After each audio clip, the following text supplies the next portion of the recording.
Soda Dungeon is a game where you've stumbled upon a grand dungeon. Like seriously, look at that. But unfortunately, you're a scaredy cat and have no money to your name whatsoever. So just like any successful business person, you get the grand idea of getting people to do all the dangerous work for you. And that's where the Soda Tavern comes in. Now, why is it called a Soda Tavern? Probably because it's funny and age rating reasons. It kind of reminds me of how in Punch-Out! Our beloved Soda Popinski's original name was Vodka Drunkensky, which for obvious reasons had to be changed. Anyways, going inside the tavern, we see it's looking pretty rough. Fortunately for us, there's a lone, brave, and possibly drunk, I don't know, I can't really tell, warrior. Talking to him reveals he's completely pumped up and ready to take on the world thanks to the soda, and that's exactly the type of energy I'm looking for. You, sir, are hired. With our new employee, the Soda Junkie, we're ready to venture into the dark depths of the dungeon, and here's where the game begins. We're faced off against a fearsome giant rat, but Soda Junkie does not care. We punch him straight in the face and retaliate. However, thanks to our employee's indomitable human spirit and determination, we don't have to worry about him running off in fear. With one more strike, we defeat the rat as it fades into a bunch of gold. Perfect. Next up, we have Bob the Snail's lost uncle, and he's not looking too hot. Needless to say, he too was put out of his misery. But hold on, a new fierce enemy approaches. It's the killer bunny from Monty Python and the Holy Grail, but we have not a holy hand grenade, and it damages us quite a bit before we take it out. Unfortunately, both Bob's uncle and the bunny woke up from their coma and swiftly took out our beloved employee, who has seemingly woken up from his soda-induced rage and given up for more trivial things, such as a wife and kids. Your efforts will not be forgotten, Soda Junkie. We do get to keep all the loot though, and that's exactly what I'm here for. Back at the tavern, another Soda Junkie, who looks suspiciously like our previous employee, awaits. Thankfully, he's ready to join us, and this time he comes equipped with random shit he found around the tavern. We managed to get our revenge on the two creatures and find our first mini-boss, the Troll. With a few swings of our broken bottle, we take it out before inevitably facing a dead end again. Literally. Luckily, word has gotten out of our adventuring into the dungeon, and the shopkeeper has arrived, ready to sell us wares that'll surely come in handy. The tavern owner offers to help each other out in exchange for new employees that'll also surely come in handy. We can upgrade the tavern, which increases the reputation, making more employees show up among some other cool things, like getting a wizard to show up, or a banker, perhaps a proper shop for the shopkeeper, and beds to refresh our selection of employees. But most importantly, sodas. These sodas allow new employees to come and have a try at the dungeon, featuring some of our favorite brands and flavors, such as Dr. Slurp, Loot Beer, Holy Fizz, and the mysterious Drink Zero. There's also a VIP tab, but we'll get to that later. Moving on, we're ready to head back into the dungeon and grind our way to the top. Now, what's better than one Soda Junkie, you may ask? Two Soda Junkies. With the power of both of these fellas combined, we easily breeze through the dungeon until we hit a massive roadblock. Like, actually massive. The Golem is here and he put up a tough fight, but despite our best efforts, our two heroes failed their mission. You know what we need? Better equipment. What the previous dudes had was alright, but it was ultimately just some random shit they found around the bar. Luckily, we got another wooden sword from the previous run, and the shopkeeper sells shields for extra HP. I also bought more stools for better chances of getting more party members, and now with some new gear, we enter the dungeon again, but this time obliterated the Golem. After defeating a boss, we're met with the choice of 3 treasure chests, all containing different loot. If you're lucky, you might find something nice, but if you're like me, you'll find Leonardo's ripped off shell to be used as a shield. How nice. Needless to say, we got destroyed on the very next floor by a sentient piece of uranium, but that's no problem. Back at the tavern, there's now 3 Soda Junkies waiting for us, and the shopkeeper also sells healing stones, which are by far one of the most important items in the whole game. I went ahead and bought 5 healing stones, one for every slot of the party, and gave them to all my current allies. Back at floor 11, we get to see the power of the healing stone, which as the name suggests, allows you to heal yourself or a party member by quite a bit of health once every battle. The battle against the uranium was now a breeze, and the healing allowed my whole party to stay alive for a while, until I met my first status ailment. An enemy had infected one of my guys with poison, but thankfully it didn't take long before the poison had gone away. However, while fighting a stray Honedge and Morgram, one of my employees wasn't as lucky and had to run for his life. It didn't take long before the others joined him, but at least we got some good stuff.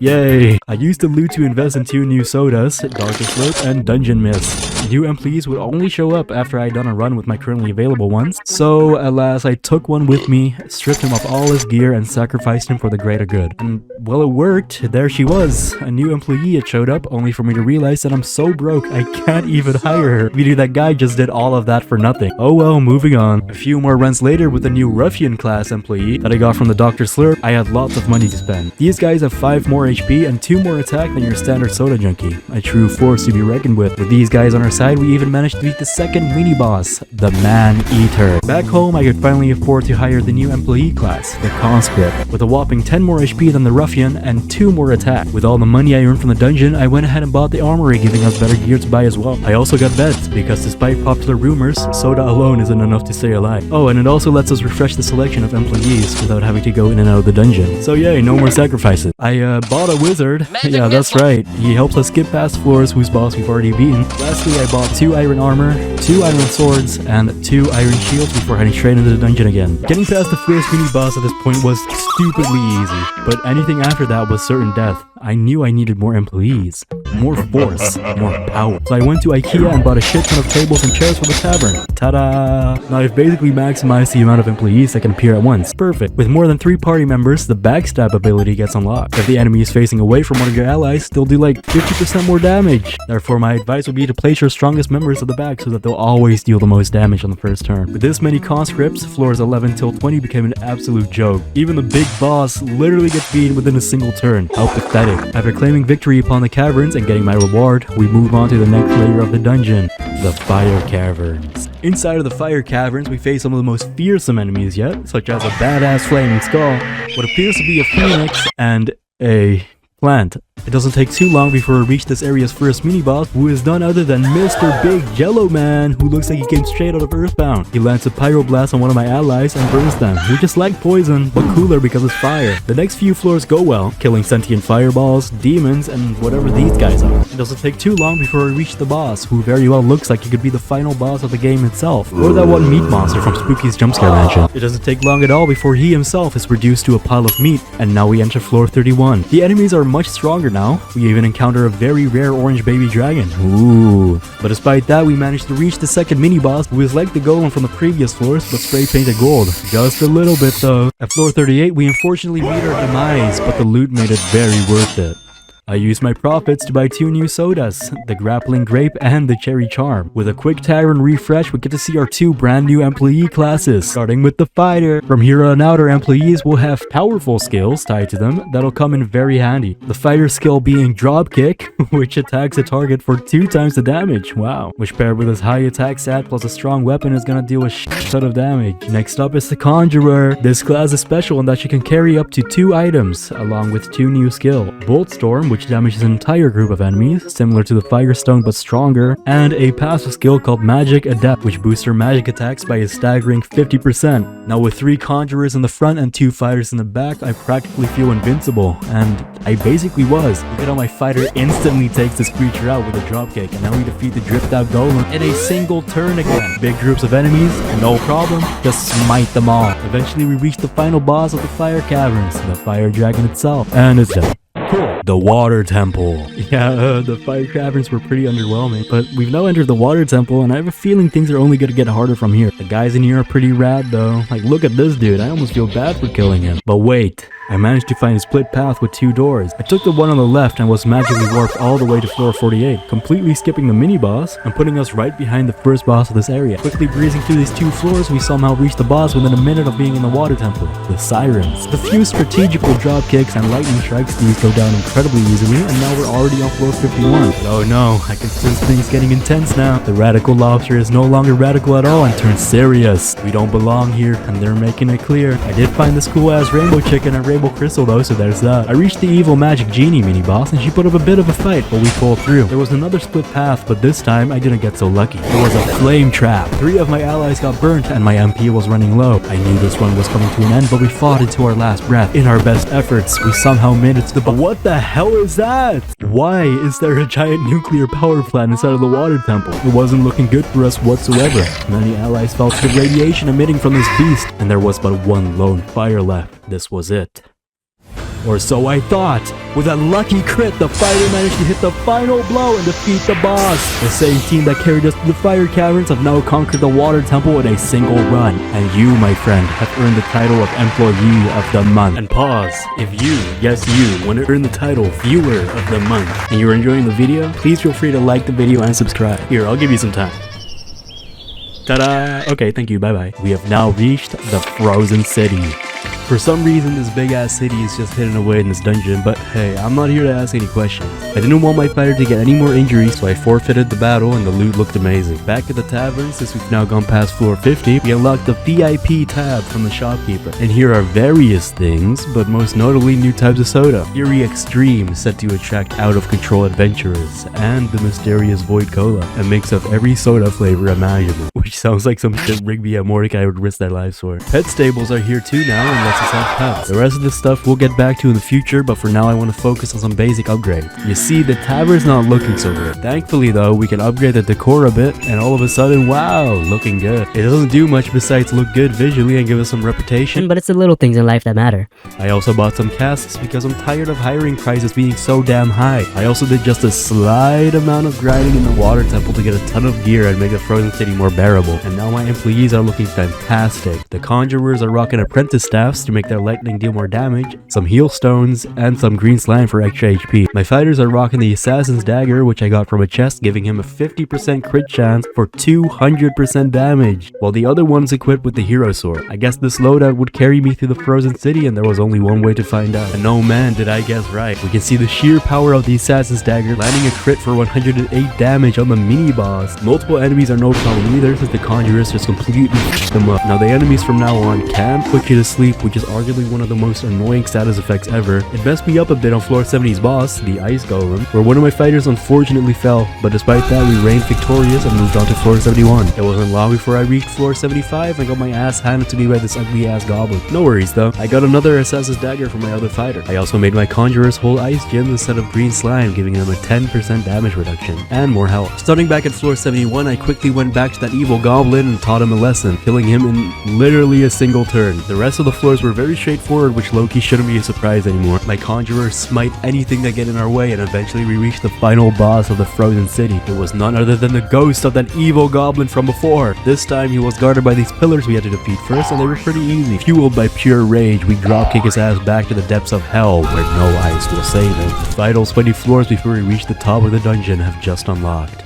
We've reached the Ascension. The party is not doing too hot, but that did not stop these last few amazing employees from beating the first mini-boss, and somehow reaching floor 89 before being taken out fully. Like, that's crazy, they almost beat the boss. Back at the tavern, I wanted to give a gift to the shopkeeper as thanks for letting me use this tavern for my own business. So I maxed out the decor, making it look real fancy in here. I also went and bought the final upgrade I wanted before beating this dungeon, the Holy Fizz. This unlocks none other than the healer class employee with skills to heal a single ally to full HP or heal the entire group for a ton. He'll certainly come in useful. However, we don't need him just yet. Right now I'm focusing on brute force, so with the same party as before, we head back into the Ascension. But we managed to beat the mini-boss again and move forward. However, there was yet another split path. Instead of simply ignoring the doors, I went inside one of them, where I was met with a drowsy trap that completely threw me off guard. But I just had to deal with it and move on, unfortunately. Two of my party members were defeated right before the boss, which absolutely sucked, and then it was time to actually face it. It was the father of that one demon we defeated ages ago. The purple demon, yeah. He put up a very tough fight, but so did we. With two party members reaching 1 HP, it was looking real bad. And unfortunately, we did end up failing our mission. Feeling stupid you didn't bring me with you, huh? Shut up, I knew what I was doing. Anyways, I got some better gear and came back later to finally put an end to this guy. This time with an actual healer on my side who I built to be as tanky as possible. And while he doesn't do any damage whatsoever, I can at least get rid of the god-awful sleep debuff while also healing all other allies. We went back to the purple demon, and this is where the true power of the healer comes in. You see, a single boss can only attack one person in a single turn. Say his attack is just barely enough to take out one of my employees, my healer can simply come in and heal them back to max health. Repeat this a few times and he's dead. Now on floor 91, it's only a matter of time before we reach the top. Floor 95, we encounter the last mini-boss we'll ever face. The evil giant nuclear power plant. Get it? Because they're just like evil? Yeah! What do they even need these structures for? Since he too can only attack once per turn, we easily take him out while our healer takes care of any damage done to us. With the power plant defeated, the last 4 floors remain. And I even encountered a split path. Not learning from my past mistakes, I took the door on the left and, well,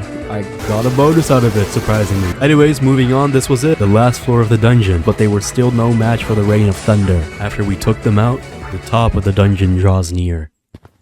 Fools, all of you. Face me if you must, but know this. The outcome of this battle changes nothing. At the top of the dungeon was no other than this guy with the biggest sword I think I've ever seen in any video game next to Cloud's Buster Sword. He fights like any other boss, but this guy has a lot of HP and deals a shit ton of damage. Not just that, but he has a special skill, Fugue, which confuses my party members and gives them a chance to miss their attack for a few turns. There is but one flaw to his move though. Every time he uses it, instead of confusing my remaining unconfused allies, it actually randomly chooses which of my allies are confused and which are not confused. cube, giving me some turns to properly attack him with my strongest allies sometimes. He also absolutely loves using it for some reason instead of just attacking us, which made the fight incredibly easy. And with a healer on our side, there was not a single chance we could have been defeated. After some misses and hits, we finally land the final blow. Fall though I may, the others still stand strong.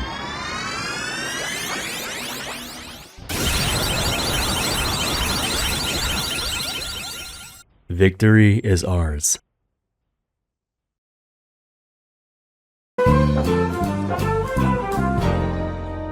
Back at the tavern, I celebrated, as you can tell by my moving cursor, but then I saw that the wizard would like a word with me. He congratulated me, but also told me something that would leave me sitting on my seat and watching my employees fight off monsters for many more days to come. Yes, that's right, it's not over yet. There were more dimensions, more people that needed my help, but most importantly, more business opportunities. I felt my eyes turn into dollar signs and the wizard activated the mysterious portal outside the tavern for us to continue this adventure. But hold on.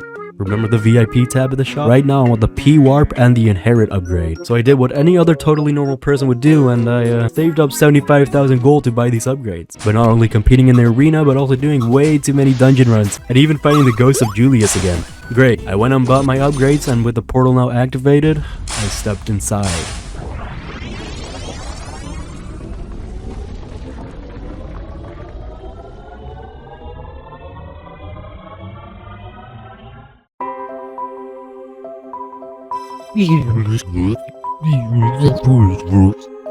Oh, sorry. I always forget which languages are used in this section of the universe. Greetings, traveler. Who or what I am is not important right now, but know this. Your work is appreciated. As a gesture of my gratitude, I would like to present you with a relic. Yes, those very same relics that your realm has searched for since the dawn of time. Up here, all along. How silly. Anyway, choose wisely. In front of us lay 3 totally ancient relics, each containing a power that will absolutely help us in the future dimension. The first one, Constitution Cola, gives us 5 more HP per relic level for each ally. The second, Vigor Swig, plus 2 attack per relic level for each ally. And lastly, Cauldron Bubble, plus 3 MP per relic level for each ally. Out of these 3, the one that spoke to me the most was the Vigor Swig, because the enemies can't attack us if they're already dead, so I took that one. Excellent. I have one more gift for you as well. It was a straight upgrade for the Soda Junkie class, woo! And now, friend, your destination approaches. We will meet again. With our newfound powers, it's time to head straight into the next dimension. Ta-da! Yeah, it's more or less the same place with different colors. The difference now is that there's new dangers and a new final boss awaiting us past floor 100. Also, there's a lot more upgrades we haven't bought yet. Speaking of upgrades, this new tab at the top right got unlocked that lets us view our relics. For a small price of these cool purple orbs, we can upgrade them and become very strong. At the new but also very familiar tavern, the wizard wants to speak to us. He tells me that we should be on the lookout for essences, which are those cool purple orbs from before. He's strangely also the only person that knows about the dimensions. Just who is this wizard? Anyways, thanks to the VIP upgrades I bought, I now start with 1000 gold and the ability to warp straight to floor 100 if I so feel like it. This also makes it so I keep my former shop upgrades too, giving me a lot of power right at the start of the dimension. But for now, I say we've done a lot of work and it's time for some rest before I take advantage of our new multi-dimensional employees. However, we are far, and I mean very far from the end. So if you enjoyed the video and would like to see me conquer the remaining dimensions, let me know by liking the video and subscribing as it helps me out a lot. Thank you all very much for watching, and with that being said, bye bye!